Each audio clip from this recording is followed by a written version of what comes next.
Good day, ladies and gentlemen, and thank you for standing by. Welcome to the second quarter 2026 Halliburton Company Earnings Conference Call. At this time, all participants are in a listen-only mode. After the speaker's presentation, there will be a question-and-answer session. To ask a question at this time, you need to press star 11 on your telephone keypad. As a reminder, this conference call is being recorded. At this time, I would like to turn the conference over to Mr. David Coleman, Senior Director, Investor Relations. Sir, please begin.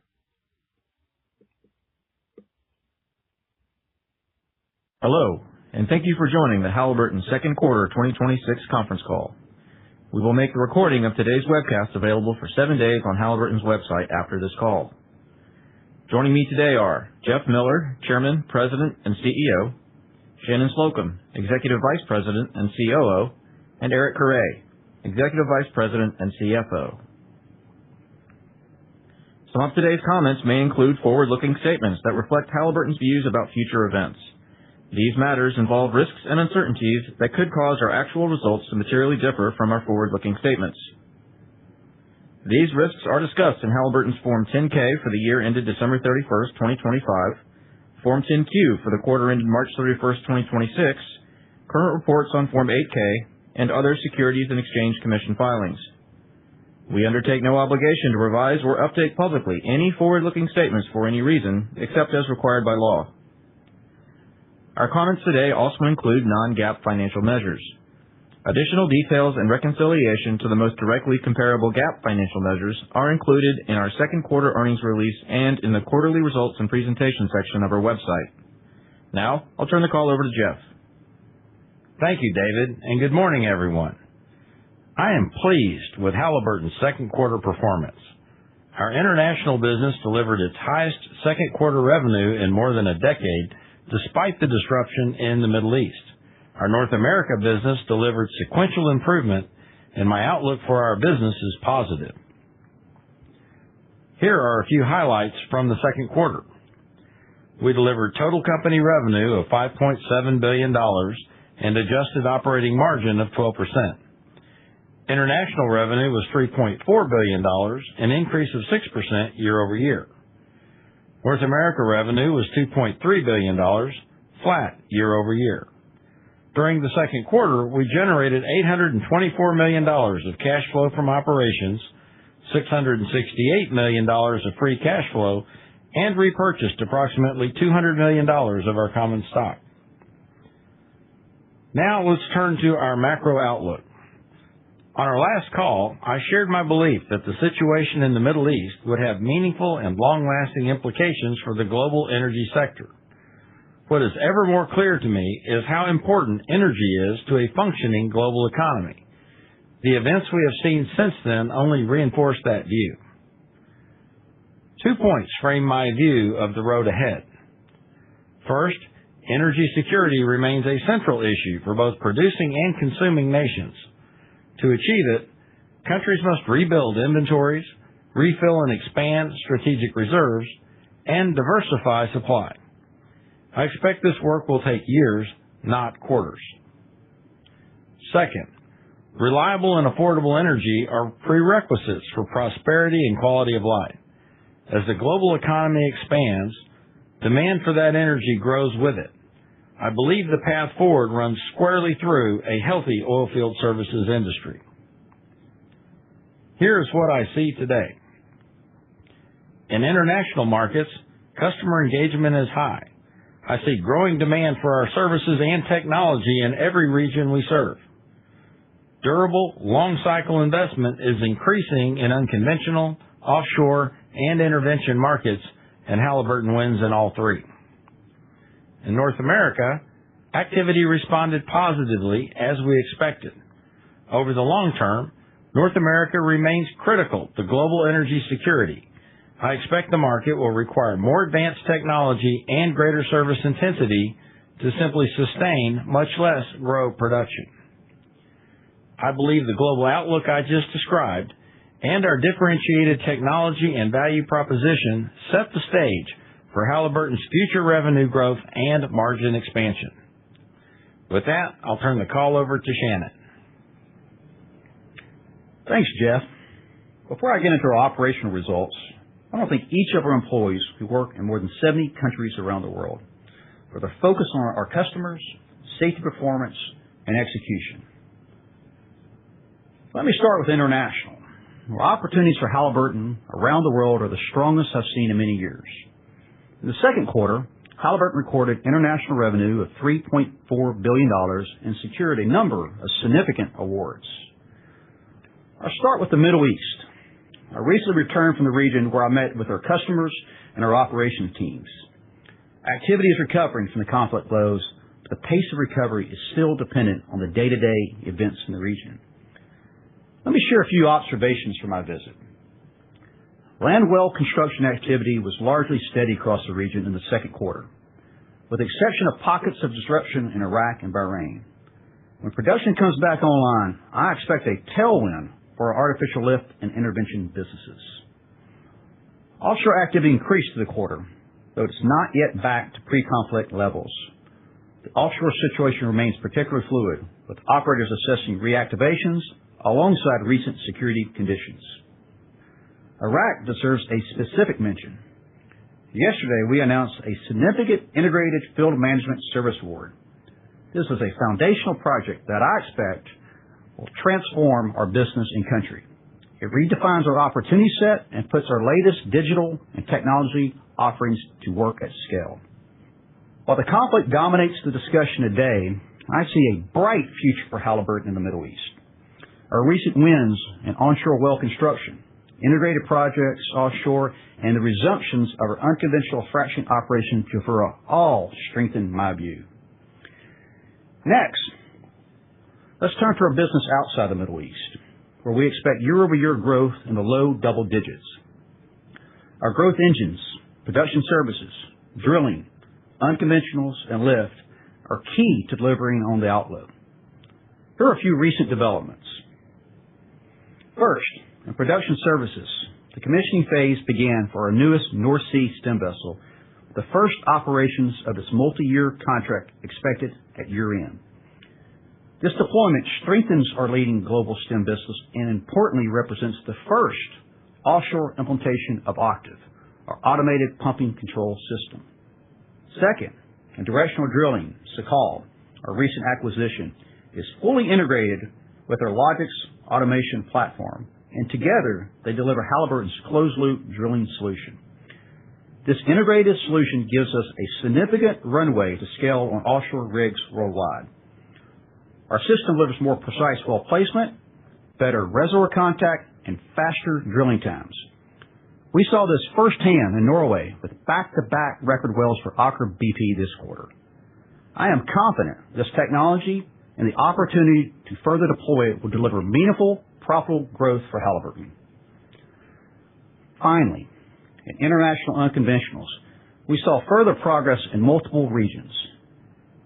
In Algeria, we secured Sonatrach's first unconventional award, a multi-well integrated drilling and completions program.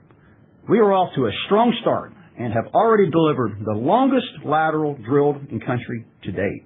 This project highlights the breadth and depth of our entire unconventional portfolio in both drilling and completions, and puts Halliburton in front of the next wave of development. In Argentina, our first Zeus fleet has been mobilized and is planned to start up in the fourth quarter. This deployment exemplifies Halliburton's unique capability to bring leading unconventional technology to international customers. I see a clear runway for Halliburton to build on its position in this growing market. Our international strategy is advancing. We differentiate on technology, we deliver on execution, and we collaborate closely with our customers. When I look at our growth engines and the pipeline of opportunities ahead, I believe that our international business delivers meaningful, profitable growth for Halliburton. Now, to North America, where Halliburton delivered second quarter revenue of $2.3 billion. Second quarter activity built on the momentum we saw in the first quarter, with stronger activity, modest pricing gains, and further technology adoption. Drilling activity was strong. Our D&E division grew 9% year over year. In completions, our focus remains on returns, not share, and our option to redeploy equipment to international markets set a high bar for any North America fleet reactivation. Halliburton's maximized value strategy in North America leads with technology. Automation, electrification, and real-time subsurface data gives our customers the tools to maximize recovery in their assets. Let me give you a proof point. This quarter, we deployed the latest version of Zeus IQ. This release adds near-well and cross-well subsurface measurements, spans data inputs, and gives customers well-by-well treatment control and simul-frac operations. In plain terms, better fracture placement means more value for our customers. Let me close on North America with this. The market is in a recovery, and I am encouraged by the shift in trajectory. Activity is up, pricing is improving, and our playbook works. I expect continued progress throughout the year. Our priorities are clear. We focus on returns for Halliburton, and we deploy technology that improves performance and recovery for our customers. Big picture, I like Halliburton's strength globally, with a balanced portfolio that spans international and North America, onshore and offshore, mature and new plays. I am excited about our contract awards and our opportunity pipeline. I am confident these will translate into revenue growth and margin expansion.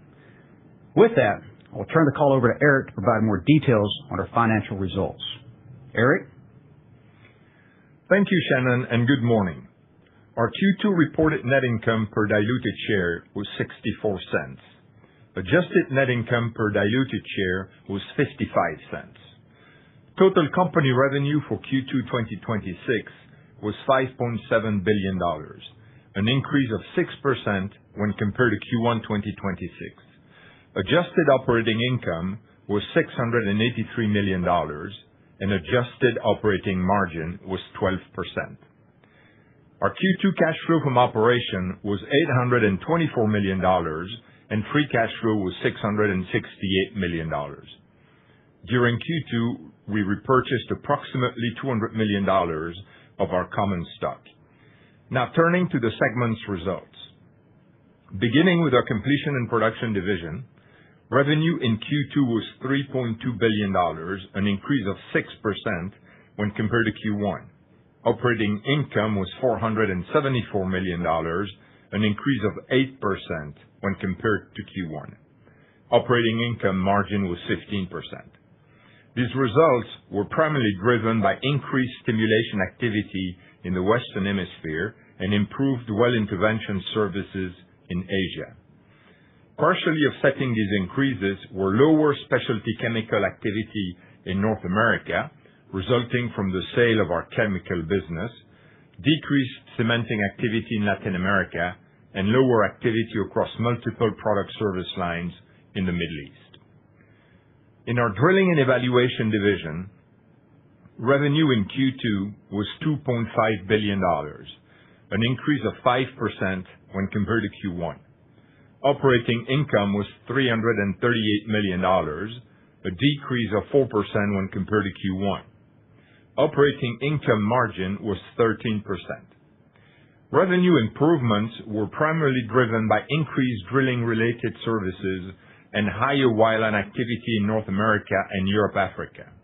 Partially offsetting these increases were lower software sales globally, decreased project management activity in Latin America, and lower wireline activity in the Middle East. Operating income decreased due to the seasonal roll-off of software sales. Now let's move on to geographic results. Our Q2 international revenue increased 5% sequentially. Europe, Africa revenue in Q2 was $1 billion, an increase of 19% sequentially. These results were primarily driven by improved activity across multiple product service lines in the North Sea, increased well construction activity in Namibia and Egypt, higher completion tool sales in the East Med, and increased project management activity in Angola.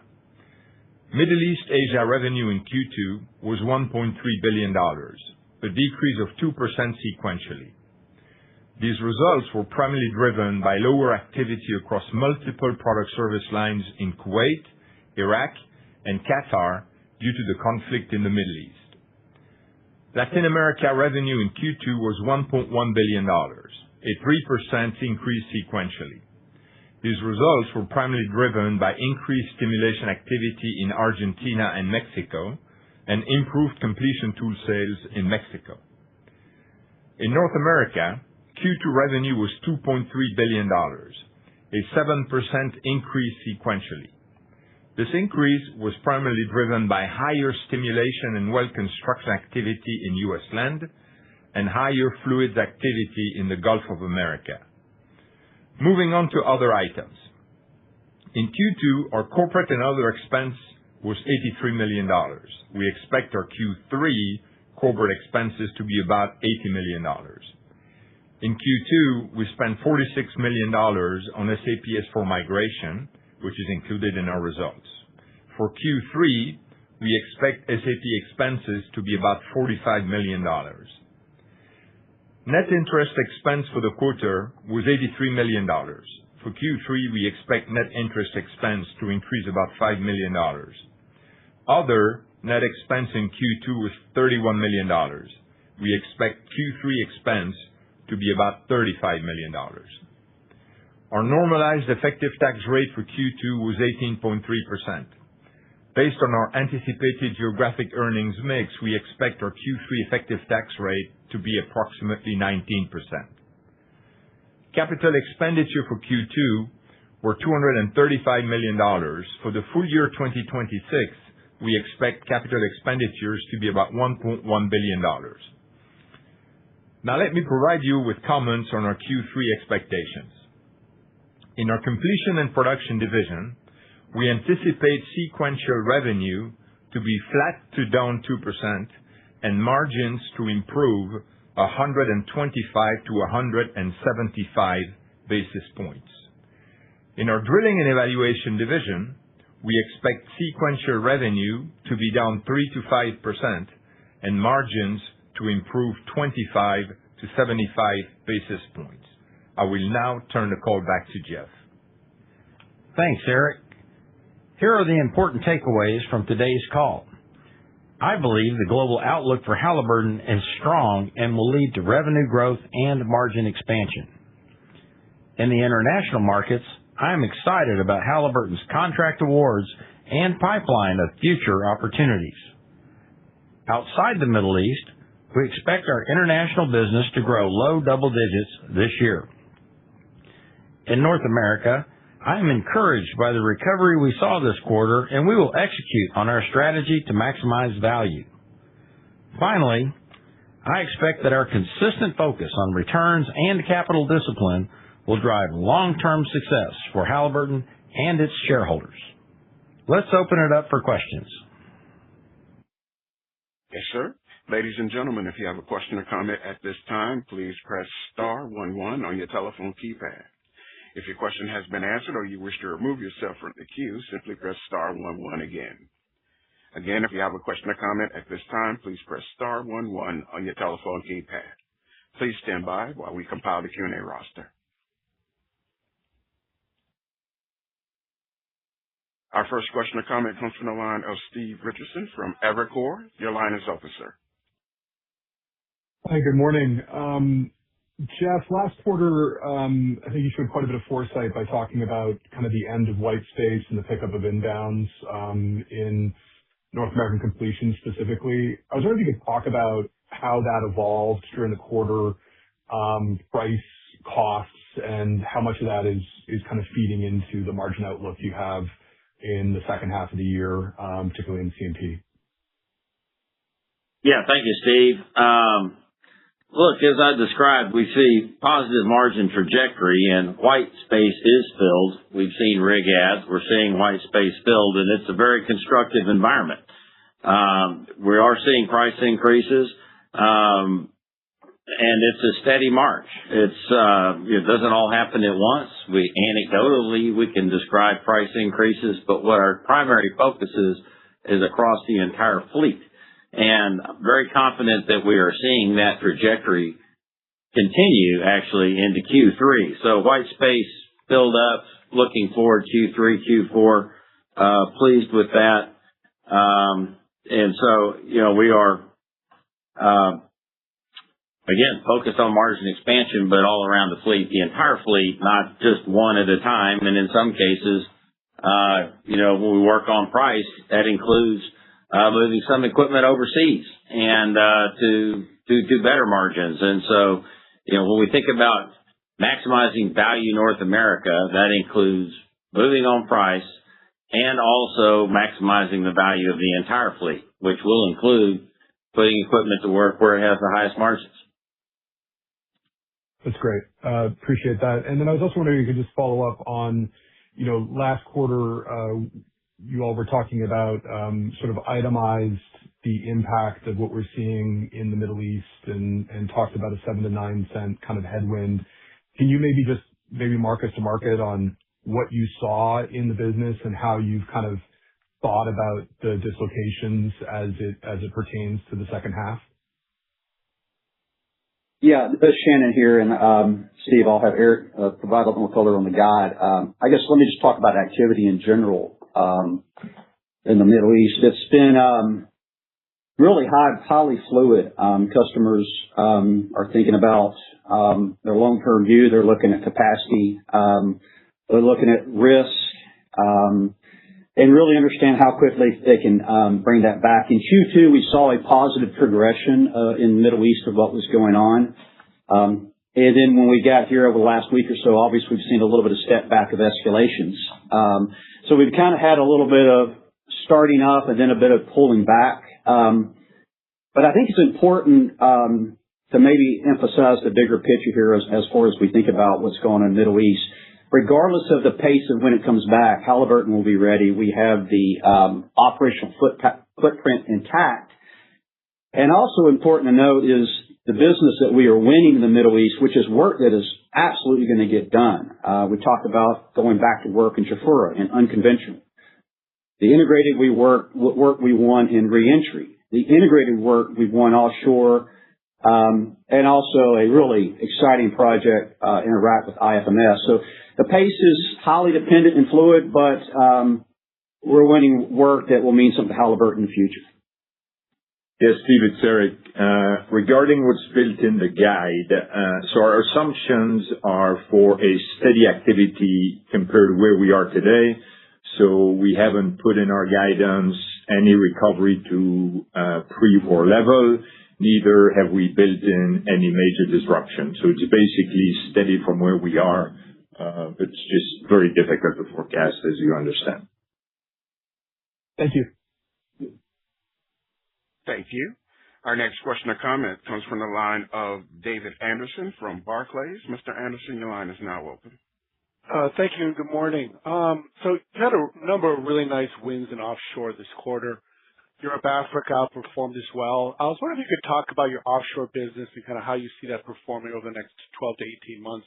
Should we start to see an inflection here by the fourth quarter? And kind of what are some of the key drivers? You're talking about technology a lot as an enabler here. So maybe if you could expand a little bit more on how that's driving growth going forward. Thank you. Yeah, thanks, David. I guess first, really love our position. Maybe just an industry comment, and then maybe a little bit more about Halliburton on the inflection point. Big markets around the world, deep water markets like in the Caribbean. The revitalization of tieback work, deep water Gulf of America. Brazil, West Africa, as you mentioned, Norway and East Med are all really busy markets for us. And while we're seeing a tightening of, we're seeing rigs being tendered for those spaces, we're seeing a tightening of FPSOs in that market. Don't see that as probably a Q4 event. What I see that as more of a 27 event, probably later half of 27. But I think really important here is to emphasize the bigger picture here is we were winning in all those markets. Just announced a really sizable win with Total Energies in Suriname. We still have a great footprint with Guyana there.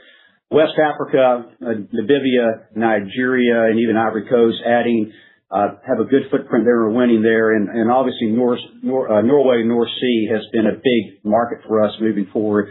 So really like the direction we're offshore going. And I think, again, more importantly is that we're winning in that space.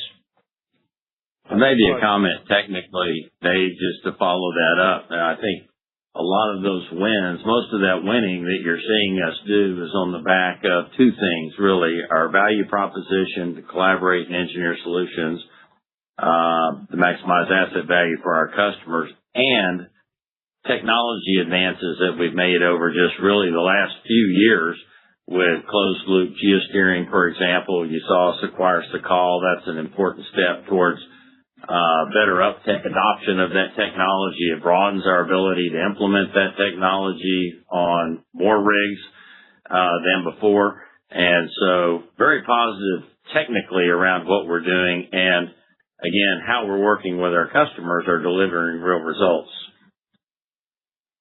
Appreciate those comments, Jeff. Maybe if we could shift over to the international side. International unconventionals are becoming a bigger part of your portfolio.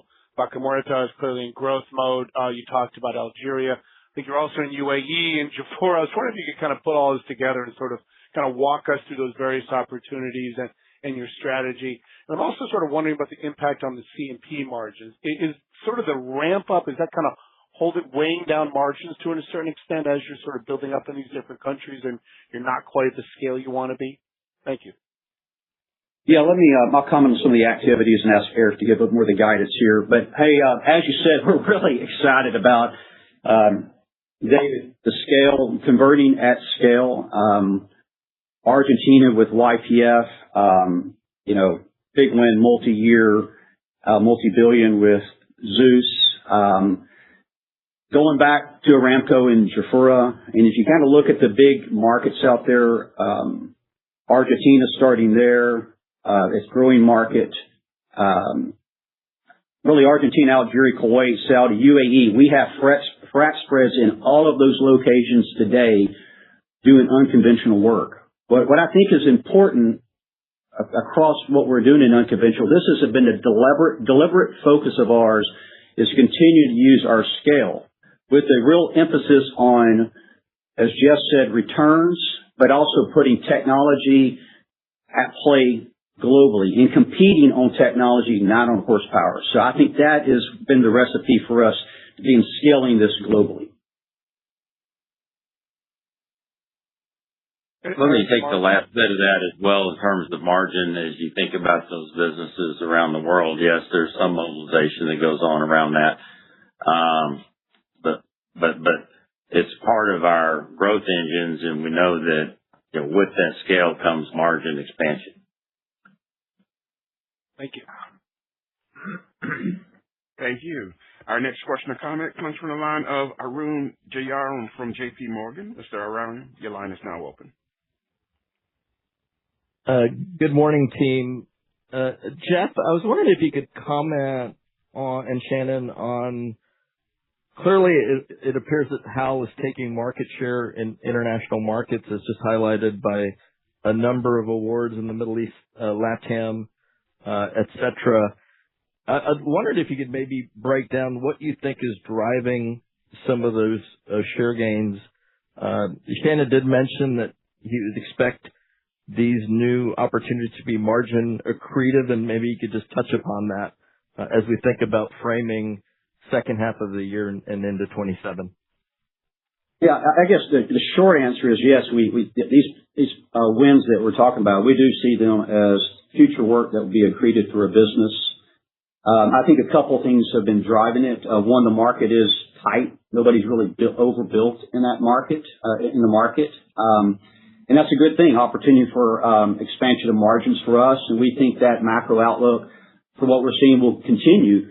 But I think going back to, how we engage with our customers on some of these projects, we knew they were coming down the pipe. I think our value proposition, how we collaborate with our customers.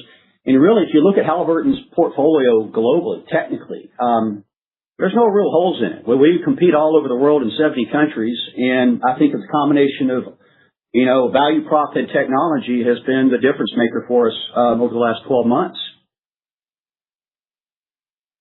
Got it.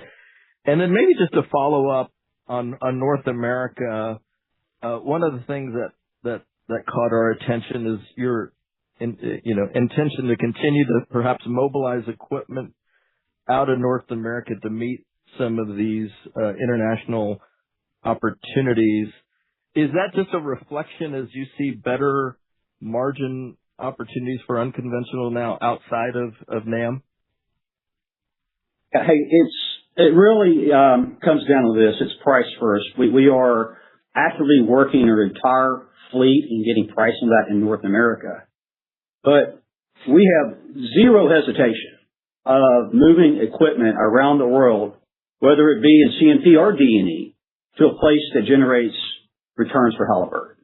And when there's opportunities, we'll do that. And that's what you've been seeing on the CNP side, frac with Argentina. You've seen that in Middle East, Algeria, UAE. All of these places have been going to a home that it makes better margins and returns for Halliburton. Great. Thanks a lot. Thank you. Our next question or comment comes from the line of Saurabh Pant from Bank of America. Your line is now open. Hi, good morning, Jeff, Shannon, and Eric. Hey, sorry. Eric, maybe I'll start with a quick clarification question for you. I want to make sure I heard it right. I think the revenue guidance, Eric, for the third quarter calls for both segments. I think CNP flat to down 2%, D&E down 3 to 5%. And I think within that, in response to one of the initial questions, you were thinking Middle East is steady, right? So flat is call it on a run rate basis. Can you maybe talk to how should we think about the 2Q to 3Q revenue decline? Where is that coming from? Is it timing? Is it, I know the chemical business sale happened in May of this year. Is it part that? Maybe just talk to that a little bit, Eric, just to give us some color. Yeah. So I'll give you some color on the guide. So starting with the D&E division, revenue are primarily affected by a drop in revenue in our drilling fluid and testing business. The drilling fluid in the Gulf of America and Europe, testing across most international region. And there's really nothing structural. It's simply rig moves, end of programs, etc. Part of that is offset by the seasonal pickup of our software business in Q3. So that's kind of on the revenue side. On the margin side, the improvement is due to mix. We had drilling fluid was a very large contributor to Q2. In Q3, we're going to see less drilling fluids, more software sales, which are running at a structurally higher margins, which explain the guidance. On the CNP side, top line revenue, you mentioned it, we have sold our chemical business, so we're not going to have any revenue coming from that in Q3. We're going to be slightly down in Latin America and Europe, Africa, which had a fantastic Q2 up 19%. And some of that is going to be offset by the recovery of our Middle East business. On the margin side, the main drivers of the improvements in our margins is the North America land frac business, which is going to see improved margins, the lift business as well, a recovery of completion tool delivery in the Gulf of America, and also the Middle East recovery as in D&E. So these are the main elements of our Q3 guidance. Oh, I got it, Eric. That's very helpful. And then Jeff or Shannon, maybe this one is for you. I want to touch on your landmark business a little bit. I know digital and software doesn't come up too much in the Q&A for you guys, but you've had a strong business. Landmark has been a strong business for you, especially in drilling, logics, decision space. I think you've had a lot of success in that. And then like you had in your prepared remarks, you acquired Fiscal last quarter. And today in your press release, you had the acquisition of Informatic. Maybe just talk to the landmark business a little bit. It seems like that's making a lot of positive progress. But maybe just talk to what you're doing there and maybe the opportunities over the next few years. Yeah, thank you. Look, we really like our approach to digital broadly, both the software business and the automation business. And from a software perspective, our absolute focus on open architecture is very attractive to customers. And so strategically, AI, open architecture, and then deep science, deep data management, those are the four areas that I feel the most confident about where we are. and look forward to watching that continue to get legs. Had several strategic wins over the last year, and I expect not only do those grow, but we just start to see a strengthening of that over time. From an automation perspective, you're correct. Zeus IQ, Logix, Secall, acquisitions that we make that we know help our customers drill better, more precise wells or improve recovery or hydraulic fracturing for unconventional completions. And so that automation and answer products in terms of IQ, Zeus IQ, and Logix and what it does have been a big part of recent awards. And so we're seeing that manifest in actually the contracts that we are winning. It is a differentiator, and it gives me a lot of confidence around why I believe or why the contracts that we're winning are accretive over time. Fantastic. No, Jeff, that's very helpful. Thank you. I'll turn it back. Thank you. Thank you. Our next question or comment comes from the line of James West from Melius Research. Your line is now open. Hey, thanks. Good morning, guys.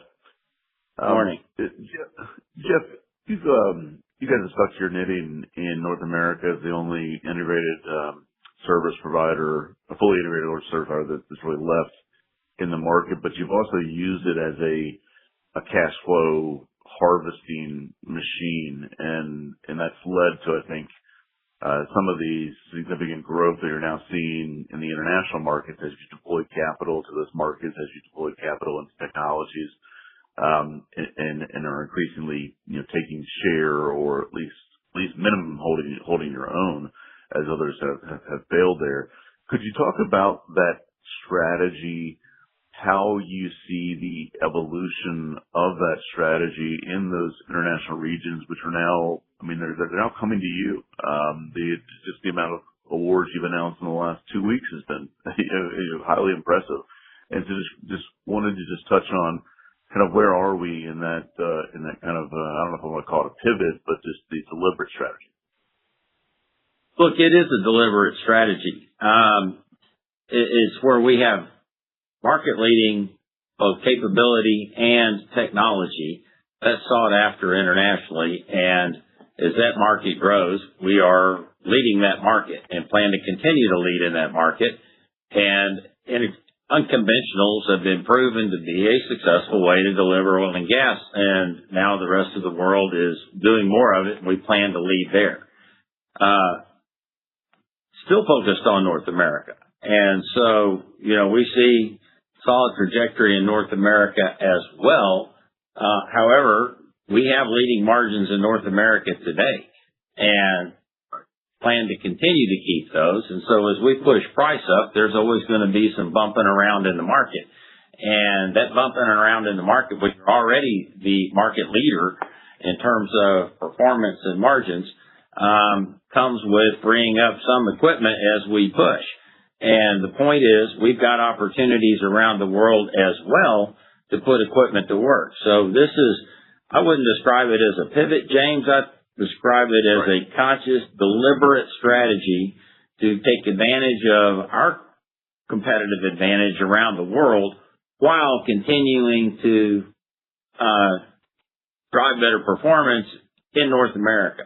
I don't think the two are mutually exclusive, but some of the bumping around you're going to see in North America is us putting real pressure on pricing and margins in North America.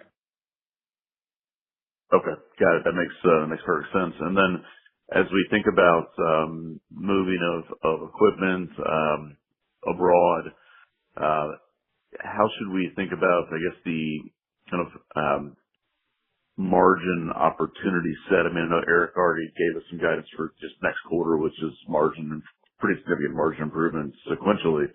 But how should we think about the competitive landscape internationally when you do move equipment? You have two things. You have one, it's going to be better pricing, but also two, you're not going to need to put as much capital into the market because you've already got you have the steel already ready to go.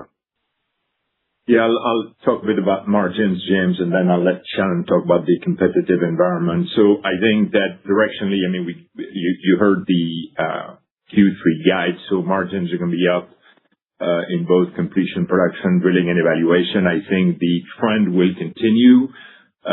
We're with margin up in D&E in Q4. We think it continues in 27. We think the same trend is gonna be there for C&P, although you got to take into account the typical seasonality in Q4. So we'll have to see how that one plays out as we get closer to Q4. And then you get some Middle East unknown around all of that. Yeah, James, I guess kind of the short answer on how we think about when we move things around. The country is moving to what is the efficiencies and logistics challenges around that? What's the scope of work? How long does it last? Everything from volumes being pumped to stages and access to sand and water.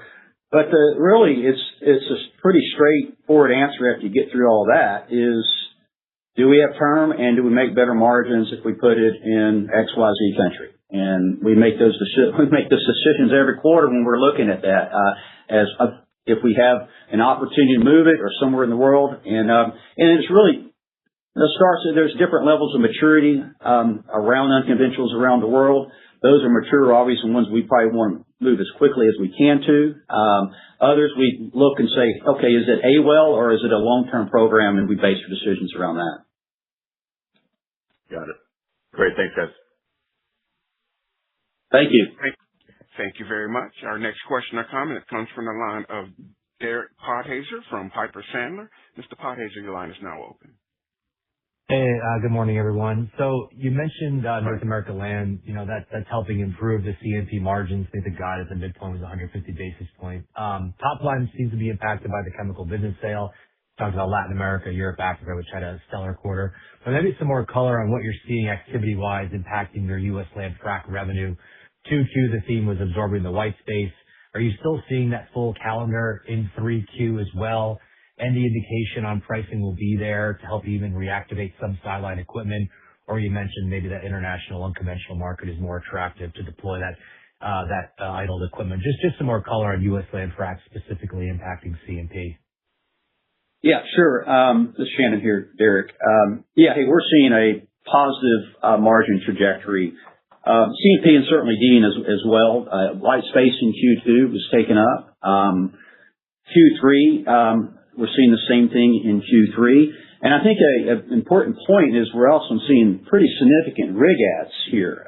Over 30 plus rigs being added to North America. Not only is that a real positive for our D&E business, but kind of raises the bar, if you will, of activity sets moving in the future. So it makes us feel really good. And, there's not very little capacity at all in the market on gas substitution, zero at all on electric. And so as we start seeing some of these smaller and medium-sized players move a little quicker, nobody's doing less out here. So I think that's an environment. It doesn't happen overnight. It's a steady march and something, as Jeff mentioned, we look across our entire fleet, not just one fleet, of raising, if you will, that tide up on the entire scope of work we do. Got it. Okay. That's helpful. And then maybe moving over to Jafurah, you won an award there deploying a frac fleet for the basin. Obviously, there's a player over there that won majority of the committed work. Is this the uncommitted work? Is there upside to the fleet that you're deploying over there? Maybe talk about some of the technology you could add into the Jafurah basin as it continues to scale over time. Just an exciting award, so maybe a little more color there. Yeah, that's my exact words. It's exciting. I'm really excited about it. It is committed scope. We got terms that we're satisfied with, volumes and wells per pad. And I think a big driver is, of course, we moved it because of long-term work there in the gas, and we can continue to see that market, in particular gas growing, not just in conventionals, but unconventionals. But a big driver that was bringing really our automation, subsurface and surface, moving that to Kingdom. And I think, we're excited to be back, and that will be a long-term program for us moving forward. Great. Appreciate all the color, Shannon. I'll turn it back. Thank you. Our next question or comment comes from the line of Neil Mehta from Goldman Sachs. Mr. Mehta, your line is now open. Yeah, thank you so much, team. Jeff, Shannon, maybe you can unpack a little bit about the opportunity set in Iraq. We've seen some of your large customers really lean into it and some big announcements last week. So as we think about the margin, the profitability associated with the opportunity set, but also how you're thinking about some of the moving pieces around the geopolitics and the above ground concerns that the market historically has had in that region. Yeah, I'd say today things obviously are very fluid. In Iraq, was just there a couple of weeks ago and just spent some time with the Prime Minister actually here over the last week. I'm encouraged by the direction of policy that's being made within the country, wanting companies like Halliburton to come to work within country. As far as the war right now, it's still impacted as far as it's not close to pre-war levels, but what I'm really excited about is this integrated field management award that we got. It really encompasses, you think about everything that Halliburton does, from field development planning, production optimization, responsible for well construction, digital, a bit of the EPCM work in there. But I think what's important is the big picture here is that is a contract for Halliburton that, yes, it's good for Iraq, yes, it's good for Halliburton, but it is foundational building for us within Iraq, something we think we can scale and build on. So broadly, great for Iraq, but also really good for us in our Middle East business. Yeah, thanks. And then the follow-up is here for Eric is just around share repurchase and buyback. And one thing that has been a constant of 2026 is volatility, including your share price, which has done well but consolidated from peaks. And so, how do you think about the buyback? Do we keep the $200 million run rate, or is there an opportunity to be opportunistic with shares trading at a discount potentially, at least relative to where we were a couple months ago? Yeah, look, we haven't really changed our philosophy around buyback, Neil. We were a bit more conservative at the beginning of the year, as we indicated on the Q4 call, because the macro situation was very different at that time. Now our thinking is to reestablish pretty much the run rate that we've been on for the last couple of years. So you can expect buybacks to pick up, but we are going to continue to do this on a continuous basis rather than jump in the market. Okay. Thanks, Eric. Thank you very much. Our next question or comment comes from the line of Doug Becker from Capital One. Mr. Becker, your line is now open. Thank you. It really seems like we're seeing evidence of the international growth engines revving up. Back in January of last year, you mentioned the international growth engines could add $2.5 to $3 billion of annual revenue in 3 to 5 years. Is that still a reasonable target, or is there some upside there? And could we get a sense how each of the 4 engines is progressing relative to your expectations? Yeah, Doug, hey, I think not only we're ahead of schedule as far as that. 2.5 to $3 billion by 2028. We think there's upside on that number. We really love our position offshore and land on the drilling side of things. I think the acquisition of concall in particular on the offshore has really strengthened our offshore positioning, our technology advantage there. Unconventionals, we talked about a lot already, whether it's the YPF or the Ramco work, Sonatrach, all good business for us, and I think that whole technology that we're deploying internationally will give us some more legs in the future. And then as far as intervention and lift, we have a significant footprint on the intervention space, in particular HDWO and coiled tubing. But we're really excited also about the trajectory we're seeing on our artificial lift business globally. So I think there's upside on that number. Yeah, certainly sounds encouraging. Eric, I did want to just parse the second quarter C&P margin a little bit more. The guidance was for 50 to 100 basis points of sequential margin improvement, a little bit less than that, and just trying to get a sense how much of that was related to the chemical business versus, say, lower Middle East activity. Just want to understand that a little bit better. Yeah, I think in both divisions, we were a little higher than guidance on revenue. We were on the lower end of margin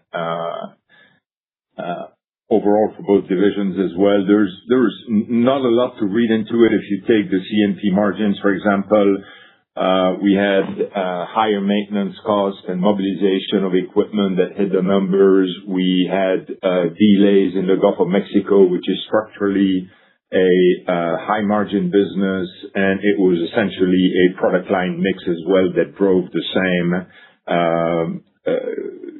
results in the D&E guidance. Thank you very much. Thank you. Our next question or comment comes from the line of Scott Gruber from Citigroup. Mr. Gruber, your line is now open. Thanks. Good morning, everybody. I actually wanted to stay on the near-term margin guide. Eric, you mentioned mobilization impact. I think it was C&P.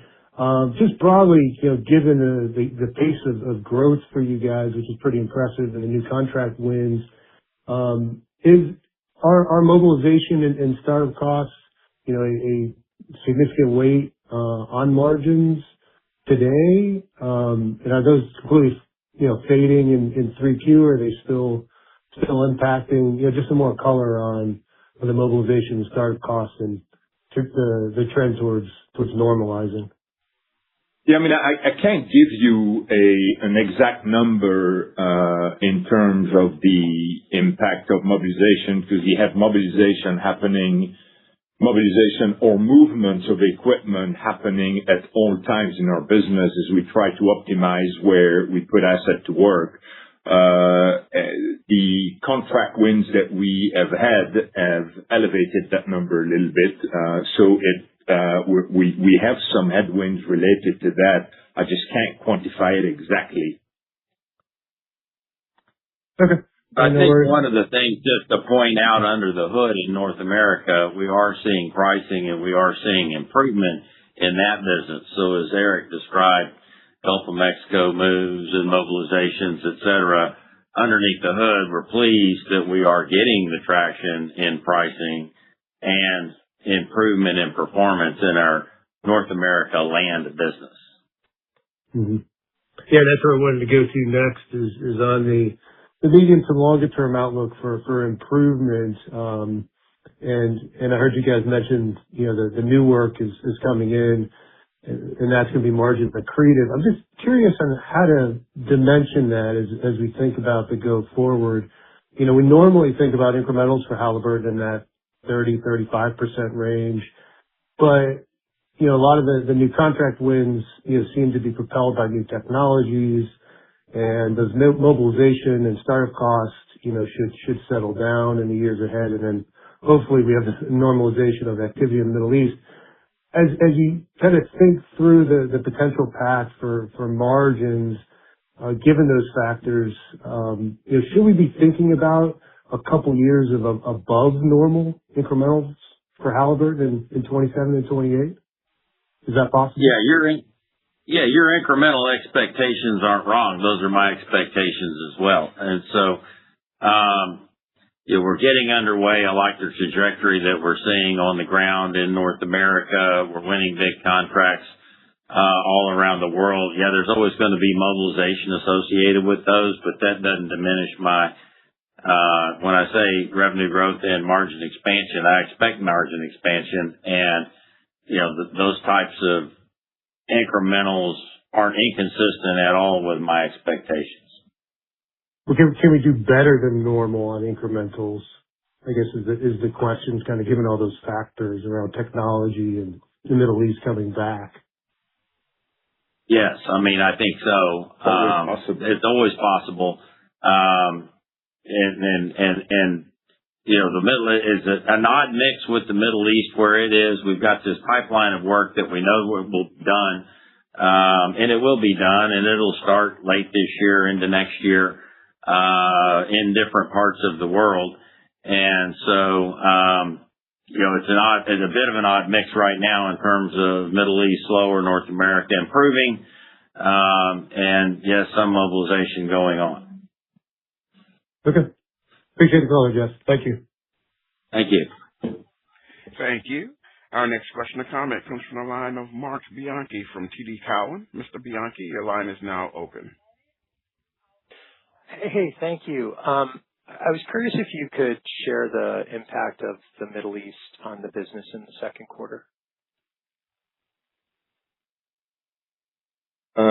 It pretty much landed where we thought it would land. Now it's difficult because it's difficult to say, if there had been no conflict, the activity would have been that much, and then compare it to the actual result is something you just can't do. But in terms of how we were thinking the quarter would evolve and the results that the Middle East delivered, is pretty much where we thought it would be, broadly speaking.